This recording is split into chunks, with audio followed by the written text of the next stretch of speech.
Good morning. So, taking a strategic approach to strategic innovation. I'm going to start, let me see if I can get this to work. Yep. Okay, I was going to start with an image of cyber risk, but I'll start with storms. This is a response to the type of change we've been hearing about all morning. So not only rapid change, but complex, non-linear change. I worked for Suncorp insurance and banking in Australia and New Zealand, and my job is to work out how to make this choice intelligently. And not only how to make this choice intelligently, but to make sure that we understand and that we've internalized what it is what it takes to effectively respond to very complex, very volatile, non-linear change, knowing that our markets expect us as a listed organisation to provide a story that looks like the left-hand side, when we know that in fact the problems that we need to deal with and the opportunities that provide a solution look remarkably like the right-hand side. It's very hard to go to the market and say, here's our right-hand side plan for success in the next 1, 3, 5 and 10 years. But that's effectively what we've been trying to do. So I'm going to unpack for you in two parts. What does it mean for an insurer, an incumbent insurer, to take a strategic approach in the way in which we have been seeking to do it? I'm going to explain conceptually how we've been thinking about that and what we've built internally in order to do that. And then I'm going to show you what that looks like in practice. And I'm going to show you a lot of stuff. I'll move fast through it, really just to give you a sense and a taste of something of what this looks like. Taking a strategic approach for us has meant a number of things, set pieces, key components in thinking that we have introduced into our own DNA in order to try and reset our understanding of both the nature of change itself, the way it gives us a problem, how that problem can be an opportunity, and how to equip ourselves to make a different set of responses to it. So I'm going to work through these different pieces of the puzzle, and then I'm going to show you what that looks like. First thing is, we have started by asking ourselves some hard questions on what we do with strategy. And if you think about those two versions of success, we know that we need to speak to strategy in the bottom of that slide. We need to speak to predictable, measurable, reliable results that will be fundamentally financial for the way in which we are currently positioned in the market. And we will need to tell a linear story for how we're going to get there. We know that the reality of that is not linear at all. So what we've done is to reframe for ourselves one way in which we think about what we're doing when we do strategy, and ask ourselves the question, what is strategy for? Ultimately, what strategy is for is to help us project ourselves into the unknown, which means we have abstracted it up to a very, very simple but conceptually complex notion. Strategy is ultimately about the relationship between two terms: a present tense business identity, which you actually have to understand, and a future tense context, which is emerging, you cannot possibly predict. And we've challenged ourselves to think in terms of, not only does it matter to understand that your identity is not what you do, but why you do it. If you're paying attention to the problem of how the future might affect you, you need to be thinking about what future is actually relevant to you, which means you need to challenge a lot of your assumptions about what the relationship between the future and the past. And what we've done is to challenge ourselves with the notion that the object of design in strategy is the relationship between the two, where you are seeking coherence. You're seeking to find a dynamic fit between something that exists now and something that doesn't quite yet exist. It's a complex and a difficult game. The second thing we've done is to think strategic risk. Strategic risk is really useful. It's a concept that has now become front of mind for the global financial services regulators. If you think about the difference between the Financial Stability Pact and the Financial Stability Board now, they have been naming for years since the financial crisis their concerns about the problem of strategic risk, qualitative risk, change that is uncertain, dynamic, complex, cannot be modelled, and is not being handled well by our existing governance systems. But it's a misnomer to call it risk. If you think about risk as measurable uncertainty, this is not measurable uncertainty, this is uncertainty. It's actually strategic uncertainty. But following the logic that we've put in place, we've said to ourselves, if we reframe strategy as about paying attention to coherence, then we can reframe the possibility of incoherence in terms of strategic risk. And we can deal with it very deliberately in those terms. This is the definition that we use internally within Suncorp. Strategic risk emerges from changes mostly external that an organisation will experience that would impact on its survival and performance. And we understand that the risk is not what's happening out there in the world. The risk is incoherence. The risk is the relationship to us. And one of the things that we've drawn comfort from is the International Association of Actuaries statement, essentially saying, if you're talking about dealing with that stuff, don't come to us. We don't know how to deal with that stuff. You'll need to think about it in terms of framing up structural shifts and making them available to decision making. And that's really what we have been attempting to do. The latter is the most important. How do you not only understand this stuff, but actually take decisions with it? So that brings me to bringing innovation into orbit around strategic risk, which allows you to have a conversation about innovation which is significantly more positive than the conversations that I've had over the years running global innovation programs, where I've watched a progressive series of boom-bust cycles, because the fundamental model of innovation in most organizations is a supply model. Generate a whole bunch of ideas, funnel them through a set of criteria. The underlying reasons for those criteria are usually political, rather than actually genuinely insightful and assumption challenging. And not surprisingly, what ends up in market has an appalling risk profile and ends up getting shut down by the next guy. So what we've done is to say, let's reframe innovation. Let's think of innovation as a hedge, the most effective, best risk profiled hedge we can put in place for managing strategic risk, and understand strategic risk as the biggest risk you'll ever face as an organisation.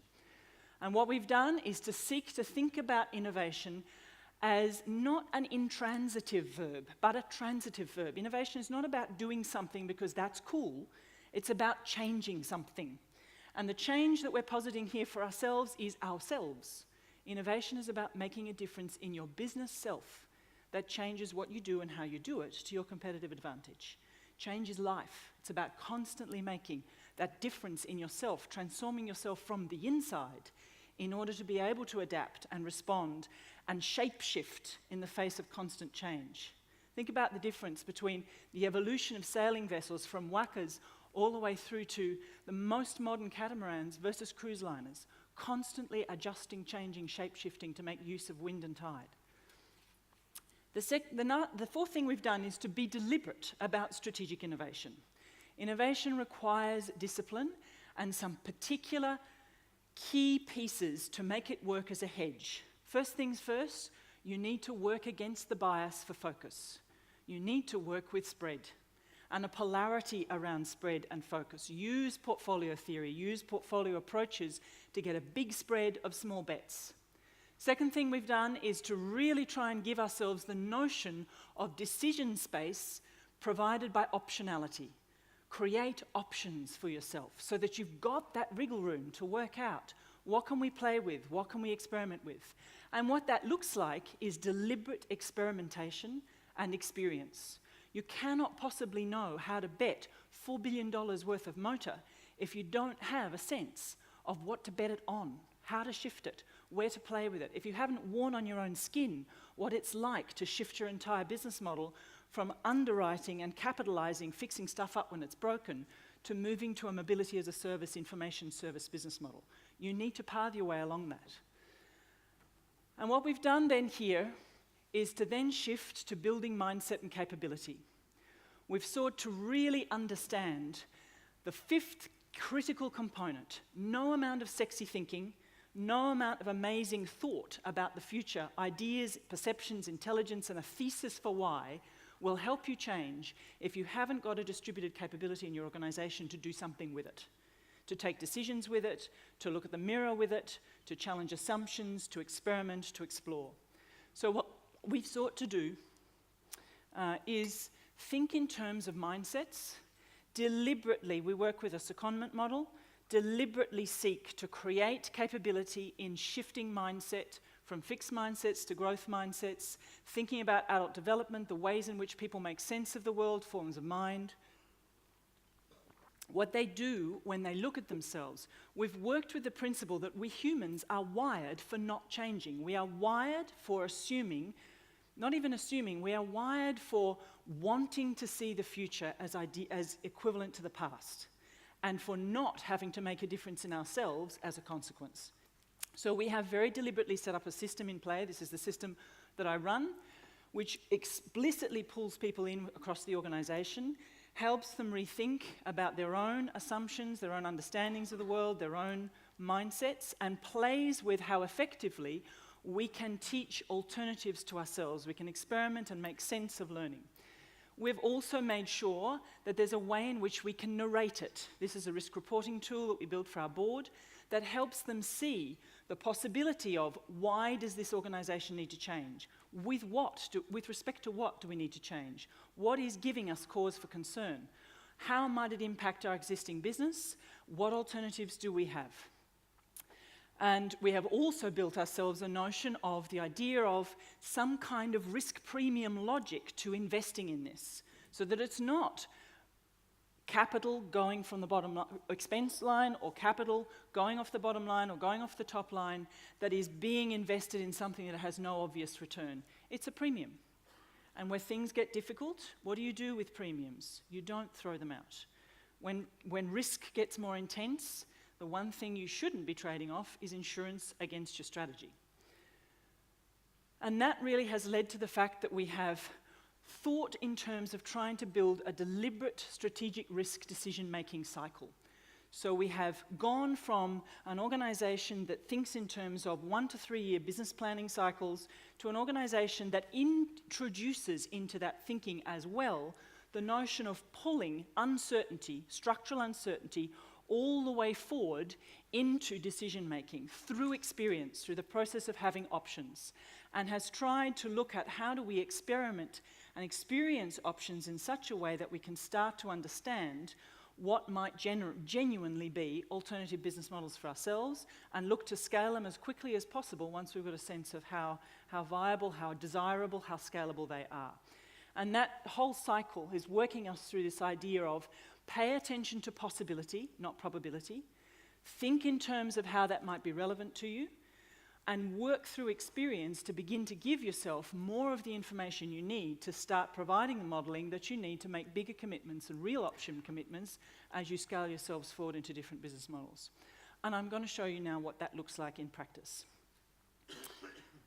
So, I said that we had abstracted strategy up to the notion of identity and context. One of the things that I have found fascinating and really intriguing in the work that we've been doing is how difficult it is for people to think of themselves in relationship to the future. We have worked with a principle of identity that pulls into relationship the underlying human need that explains why this industry exists, and we've looked to really unpack that and drive it right down to the bedrock of assumptions and human experience. The necessary assets, capabilities and resources that we bolt together as a particular version of the industry, as a particular insurer. The necessary external conditions that have to be in place for that exchange to happen. The way in which we name intent for ourselves. This is the old business rationale of Suncorp's personal insurance business. And then we've thought about how would you take that systemic representation of yourself and locate it in a set of possible futures. And here we have very deliberately pushed against our own biases, looking for probability, wanting to know about probability impact. What's the timeline, Kirsten? When is this going to happen? And gone for possibility, structural, relevant possibility. And that looks like theatre props, things that literally do nothing other than stimulate our capacity to think about the possibility of something different. And to use that like a wind tunnel. Locate ourselves in every single one of these possibilities and ask ourselves questions. If we had to work in this world, if this were our context, would we survive? Would we be relevant? Would we have an offering? And then what we've done with there is to look for patterning, and we do this bottom up. So we run this across the whole organisation. In the last 2 rounds of what we call the Marco Polo project, which does go through this process, 650 people have been involved from across the organisation. So we're looking for that distributed capability, helping people make their own journey around finding the patterns, the possible incoherences. And I'm going to give you an example of one of our risks. I'm going to choose 2. This one's a big one, and then I'll choose another. I'm going to go fast, and I hope you'll forgive me, mainly because the devil is not so much in the detail, but in the overarching pattern and in the structure of thinking, and most importantly, in that ability to frame up the shift and make it available for decision making, because ultimately no decision, no action, no change. This is the asymmetry risk. This is one of many risks. So we've got risks that are paying attention to motor, to home, to the Internet of Things, to life, to brand, to customer, to climate change, to systemic risk, to climate risk, the whole lot. This is one that's very core to the insurance industry. It's about the risk of information asymmetry on which this industry depends. And in our case, it's about a number of other elements of that risk, which are particularly challenging for us because of the way in which we have a position in market as a multi-branded player, and the way in which we think about using information and making good margins from the ways in which we analyse customer information. What I'm going to do is trace you through, when you look at these risks, on the left-hand side is a representation of us, on the right-hand side is a representation of signals, possible futures. On the left-hand side is a representation of underlying assumptions, the stuff that people take decisions on and with without even recognising it, the kind of tacit judgment calls that are circulating the corridors. You need to be able to get down to that, or you're never going to be able to really manage the exposure, which is ultimately about what you are attached to in terms of the way in which the future evolves. And the right-hand side is made up of signals like this. This is the UK My Data initiative, the personal information economy conference that was run this year. The UK My Data initiative came into force a couple of years ago. It requires necessary service industries like ours to provide every piece of information that they hold on every customer, including metadata, in readable form on a regular basis. And one of the things that's happened as a result of that has been a proliferation of decision concierge startups. Startups that say, give me your batch file from HSBC or Barclays or RBS, and I'll scan the market and find you the best possible offerings based on your particular profile. And I will arm you with the conversational material you need to go back to HSBC and say, you know what, why is my mortgage so poorly priced and particularly unfit for my needs? This is DataCoop. This is a company that allows you to make money as an individual from the way in which you surf the net. You literally get paid for your browsing history. This is the shift in power from big organizations making money out of big data to individuals making money out of data as the ultimate next class of asset, as Roger was saying this morning. This is Honest Buy, a clothing brand that when you drill into this, it will give you every single last source and cent for the cost of every piece of clothing, the provenance from everywhere, the entire manufacturing history, the entire branding history, the entire distribution history. You can know exactly where your clothing comes from. This is Oasis, an open source loss modelling platform in London that we've been participating in for many years, whose ultimate purpose in life is to get to the point where the average citizen can put their postcode in and see from many models across the world and modelers what the actual individual peril of that address is. And we're armed with that information, begin to push back on how effectively their risk is being covered. This is Recoup, parametric insurance, retail earthquake insurance for California. This is a very different model. This is not underwritten. This is parametric insurance, securitized, parametric information, securitized, offering a market that is uncovered a solution that is more effective for its needs than traditional underwriters are currently offering. This is 23andMe. You saw it earlier on the slide from my colleague from Aon. Retail DNA testing, combined with, incidentally created by the wives of the founders of Google, combined with DGENA legislation in the US, which prevents insurers specifically from using that information or asking for it.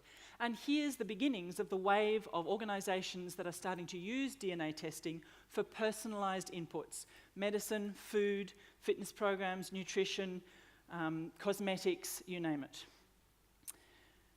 So what are we doing about that? How does this approach, this strategic approach to rapid, volatile, non-linear, complex change, how does that work? This is the program of work that we run. Within each of these, you'll see there's a territory. It's named with a possible alternative business model that we're exploring. If we look at this particular area, we're playing around with a couple of possible areas of business model generation. We're looking for generating alternatives for ourselves.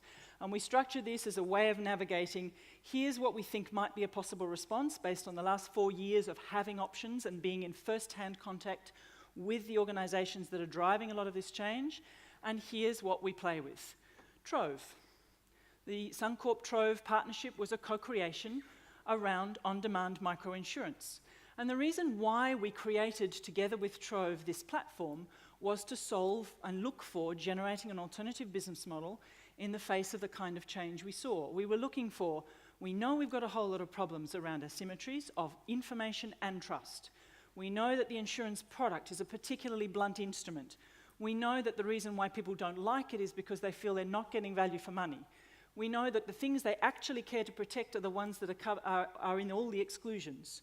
So how do we invert the whole paradigm of insurance and, with a partner like Trove, create a bottom-up model that would allow our customers to say, these are the 10 things I care about, build me a cover.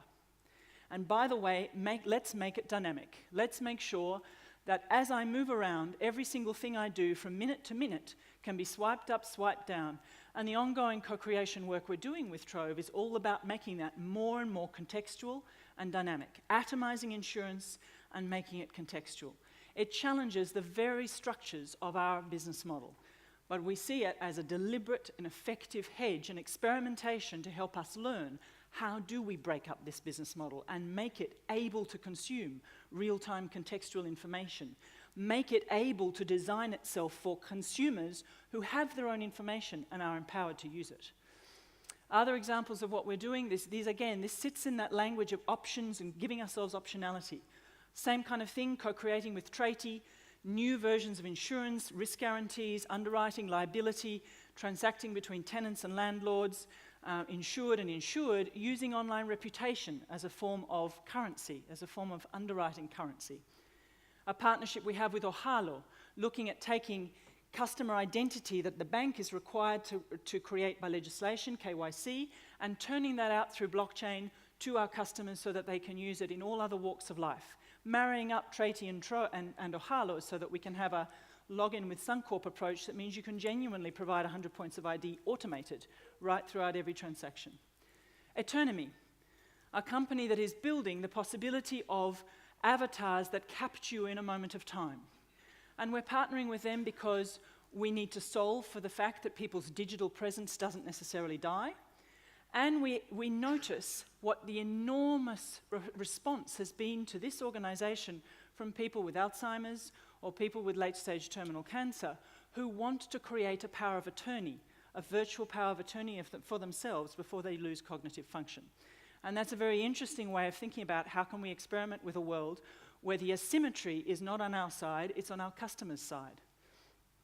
This is another way in which we're trying to solve that same problem. This is about exploring how we might shift the underlying business model from protection and restoration after the event through to mitigation in real time and prevention in the first place.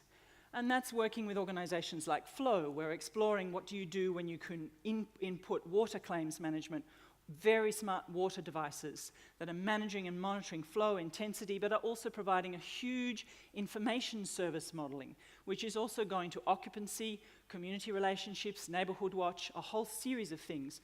Very effective for something that we can get our hands on right now to improve the way the industry solves for customer needs. Very effective in terms of helping us learn how to become more relevant in the complex world of connected homes and the information services that flow around connected homes. MIT, we're working with material innovation. This is working with MIT's 4D printing function, where they are looking at the properties of the material world itself to create greater resilience. Printing roller doors that get hard like steel when the wind gets really, really buffeting, because in Queensland, the problem is the roller door is your weakest point. The roller door usually collapses when the wind gets really bad. The wind enters the house, the roof comes off, that's the claim. So if we can get that weakest point in the house as hard as steel, because the steel itself reacts to wind without any external input, then we can improve the risk profile of the whole book and improve the outcomes for our customers. Everledger is a collaboration example of using blockchain to do motor vehicle provenance, creating unique digital identity for every single car on the road in Australia, so that we can start to layer into that coding for its automation profile, risk register, flush out fraud, and collaborate amongst all of the insurers. This is a collaboration with Allianz, IG, and QBE, because we all benefit from leveraging this kind of technology across the industry. And this is one that's close to home. This is WikiHouse. Has a particularly powerful chapter in Christchurch with KeyWiki. This is an organisation looking to completely disrupt housing in the world, to create the possibility for people to pay £50,000 for a 3-bedroom home. They can build themselves in one day with no expert help, and can modularise. They can add on bedrooms as they add on family, and so on, and they can take it down. It's extremely earthquake resilient. It's one of the most resilient houses that exist, and what's now being built into it by a woman called Sarah Gold and Projects by IF is an entirely connected, self-organising data concierge platform for individuals resident in that house to manage their own information and broker it into organisations like us. So again, this is the combination of more resilient physical structures, more resilient consumers, and organisations trying to adapt around it. And I'll move on because of time. So I'll come back to this. Ultimately, what we are seeking to do is frame up structural shifts for ourselves, understand why we might need to change, with respect to what, generate alternatives for ourselves, and give ourselves wriggle room, optionality, decision space, time, to work out how do we scale up the things that look like they're more or less interesting, more or less possible, more or less desirable. It's definitely not a perfect science. It's definitely not something that I would say we were masters of the craft of. We are learning. We are testing and stretching our own assumptions. The places where we get stuck are the places that are in here.